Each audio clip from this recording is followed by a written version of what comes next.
Welcome to Raffer Yem at Crowdy Hall, our first eco cabin. Let's go inside and have a look. So, in here we have a sofa area, we've got a king-size bed, and that's the view in the morning. And then also kitchenette, as well as our bathroom. So we'll start over by the bed. In terms of power, you've got 12 volts, so no 3-point pin plugs. You've just got USB chargers here, which you switch on there. That's running 14 volts, so it kind of sits between that and maybe 12.5. Same on the other side, and then you've also got reading lamp as well, which reclaimed lamps, and then a little porthole window from a boat. Also a skylight as well, so if you want to flip that back, you can. And then these shutters will close if there's heat. Obviously, it's handy to keep it shaded.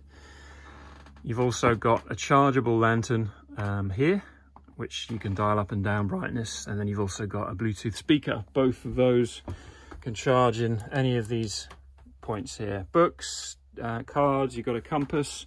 You've also got under the sofa dinner trays, you've got chopping board, butler's table, and then you've got a box of goodies, which is paper, cards, and then you've also got a second box here, which we recommend putting your phone in, because the whole point of this place is switching off. Okay, storage under the bed, plenty of room. You've got blankets, you've got cushions for the seats, you've then also got your first aid kit, and then most important of all, the fire extinguisher. Here are some fire lighters. And then you've also got bowl liners for the toilet, which we'll come back to shortly. And if we then move over this way, here's your wood burner. There's a separate video on how to light fires, but this bucket here is for the wood if you go and buy some over at the log store, which again is guided on another video. If you can keep this as clean as possible, that would be wonderful. Appreciate it. Storage. Bearing in mind, you can hang your clothes up here, and then anything else you might want to keep out of the way. That's the switch for the light. It's actually quite low lumens in the bathroom, so you might want to take your lantern with you when you use that. Kitchenette, no oven. You've got 2 hobs, kettle. This burns very hot because it's LPG gas, which burns hotter than normal gas.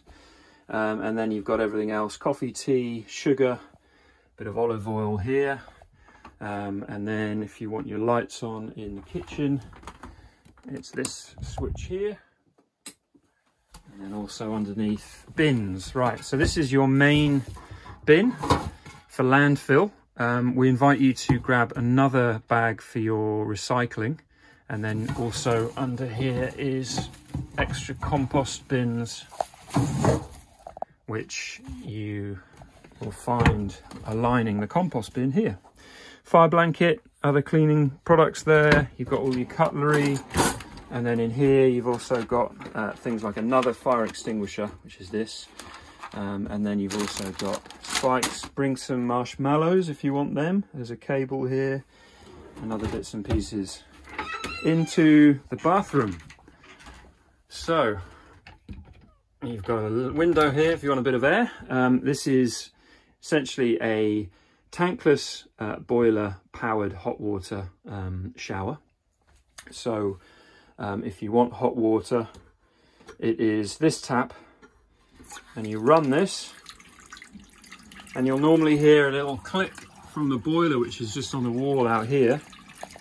Sometimes you need a little bit of patience to get the temperature after, because it can go out. If that happens, you turn it off, you turn it back on again, and then you run, and fingers crossed you get a bit of warmth. Like I said, sometimes you have to do this maybe 4, 5, 6 times before you get constant warm water. Summer months, not too much of an issue. In the winter, obviously, you value your hot water, and that's your hot tap on the shower, just to be confusing for those two. When you're having a shower, recommend getting your temperature on this tap, and then when you're happy, turning this tap on, and that way you're not faffing around too much with cold water on you in the shower. This is all cedar roof tiles, so shiplap, When you're done with your shower, if possible, if you could use this just to kind of mop up. It is a wet room, but it does require a little bit of your help. There is also an incinerator toilet, which you may or may not have ever come across before. And this is really straightforward. You open it like this. You open this lid like this. You hear it switch on. That's the fan. That runs for a while, so don't worry about that. This bowl liner goes in, which is one of these. Every time you use the toilet, you want to lay it so that your bowl liner goes seen crossways. That's really important because that minimizes the chance of it getting stuck, which it will do every so often, so don't worry about that. When you do your business, you close this. Toilet paper goes in here as well. Other sanitary products, if they can go in the bin, that would be great. And then you'll see here, ready for use.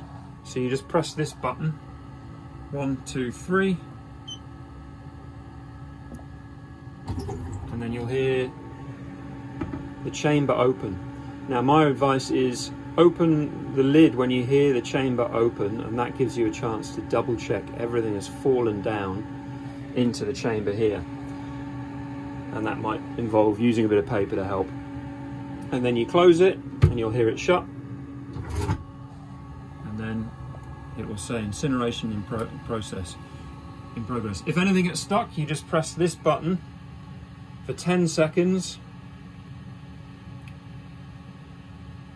And then you'll hear it flash and bleep. And that's a reset. So that basically gives you the chance to flush it again if needs be. Toilet roll up here, and that hopefully gives you a bit of insight and a few tips and hints on living off grid here at Crowdy Hall in Raffer Yem. Enjoy your stay.